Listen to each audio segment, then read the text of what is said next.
ക്ഷേത്രത്തിൽ നിന്ന് മിഥില ബാലൻ വീണ്ടും നമുക്കൊപ്പം ചേരുകയാണ്. മിഥില, യഥാർത്ഥത്തിൽ ജനങ്ങൾ കൂടി നിൽക്കുന്ന സമയത്താണ് ഈ ആന ഇടഞ്ഞത് എന്ന് മനസ്സിലാക്കുന്നു. ഗുരുവായൂരിൽ നിന്നുള്ള 2 ആനകളാണ് ഇടഞ്ഞിട്ടുള്ളതും.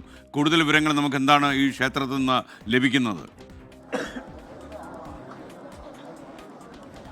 SK ഇപ്പോൾ സ്ഥലം കൗൺസിലർ എനിക്കൊപ്പം ചേരുന്നുണ്ട്. എന്താണ് ഇവിടെ സംഭവിച്ചത്? എന്താണ് നിങ്ങൾക്ക് മനസ്സിലാവുന്നത്? സാധാരണ ഈ ക്ഷേത്രം എന്ന് പറയുന്നത് ഈ ഏരിയയിൽ ഫേമസ് ക്ഷേത്രമാണ് മലക്കുളങ്ങര.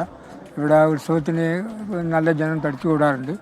ഈ സമയത്ത് സന്ധ്യാസമയത്ത് ക്ഷേത്രത്തിലെ താലൂപ്പ് എഴുന്നേൽപ്പുമായി ബന്ധപ്പെട്ട് ആനയെ തടമ്പ് ആനപ്പുറത്ത് കയറ്റുകയും ആന പെട്ടെന്ന് മൂവ് ചെയ്യാൻ സമയത്താണ് പിന്നിൽ നിന്നുള്ള ആന മുന്നിലുള്ള ആനയെ കുത്തുകയും ആന ചിതറി ഓടുകയും ചെയ്തു. തൊട്ടടുത്തുള്ള ബിൽഡിങ്ങിൽ ചുമര് പൊട്ടിയിട്ടാണ് ആൾക്കാരുടെ ദാരുണമായ മരണം സംഭവിക്കുന്നത്.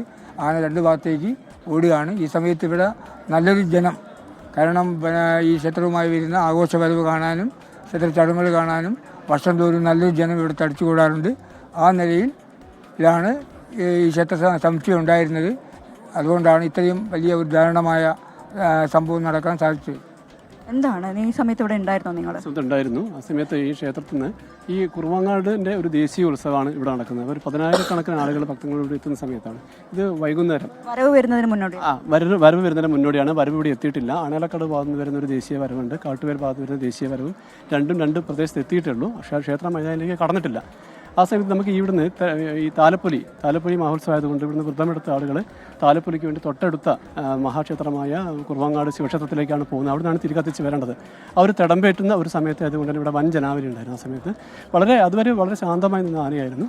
പിന്നെ ഇത് തിടമ്പേറ്റിയതിന് ശേഷം ഇത് ക്ഷേത്രത്തിലേക്കുള്ള ഒരു പോകുന്ന സമയത്ത് പെട്ടെന്ന് പുറകിൽ ആന മുമ്പിൽ ആനയെ പിന്നിൽ നിന്ന് കുത്തുകയായിരുന്നു. അപ്പോൾ കുത്തുന്ന സമയത്ത് ആന കുറച്ച് നേരം അവർ കുത്തുന്ന സമയത്ത് ആന പുറകോട്ട് നിൽക്കുകയും ആ ആനയുടെ ആ പുറകോട്ടുള്ള തടലിലാണ് ഈ ബിൽഡിങ്ങിന് കേടുപാട് പറ്റുന്നത്. ഇവിടെ ബിൽഡിംഗ് അപ്പോൾ തന്നെ മറിഞ്ഞ് വീഴാനുണ്ടായിരുന്നത്. അതിൻ്റെ ബീം വീണിട്ടാണ് അവിടെ ഇരുന്ന ആളുകൾക്ക് പെട്ടെന്ന് പരിക്ക് പറ്റുന്നത്. നല്ല പരിക്കായിരുന്നു പറ്റിയത്. പിന്നെ ആനയുടെ തമ്മാമിലുള്ള ഈ കുത്ത് കാരണം അതിലൊരാളുടെ ആന ചവിട്ടിപ്പോവുകയും ചെയ്തിട്ടുണ്ട്. കാലാണ് ചവിട്ടിപ്പോയത്. ആ സമയത്ത് തന്നെ പിന്നെ ആന ചിതറി ഓടി ആന ഈ അമ്പലത്തിൻ്റെ തെക്ക് ഭാഗത്തേക്ക് ഓടുകയാണ് ഉണ്ടായത്. ഒരുപാട് സമയം എടുത്തോ അതിനെ തിളയ്ക്കാൻ? ഇല്ല, പെട്ടെന്ന് തിളയ്ക്കാൻ കഴിഞ്ഞു. കാരണം ഒരു ആന അങ്ങോട്ട് കിഴക്ക് ഭാഗത്തേക്ക് ഈ തെക്ക് ഭാഗത്തേക്കും ഒരാന വടക്ക് ഭാഗത്തേക്കാണ് വരുന്നത്. പക്ഷേ പാപ്പാന്മാർക്ക് പെട്ടെന്ന് തന്നെ 2 ആനയും തിളയ്ക്കാൻ കഴിഞ്ഞു.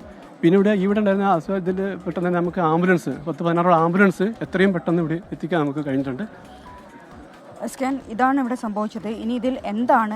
ഈ ആന ഇടഞ്ഞപ്പോൾ 3 പേര് മരിച്ചു, 29 പേർക്ക് പരിക്കേറ്റു. ഈ സംഭവത്തിൽ 2 പേര് ഭയചകിതരായ 2 പേർ കൂടി ആശുപത്രിയിൽ പ്രവേശിപ്പിച്ചിട്ടുണ്ട്. അങ്ങനെ 31 പേർ. പക്ഷേ 29 ആളുകൾക്ക് മാത്രമേ പരിക്ക് പറ്റിയിട്ടുള്ളൂ എന്ന് MLA തന്നെ സ്ഥിരീകരിക്കുകയുണ്ടായി.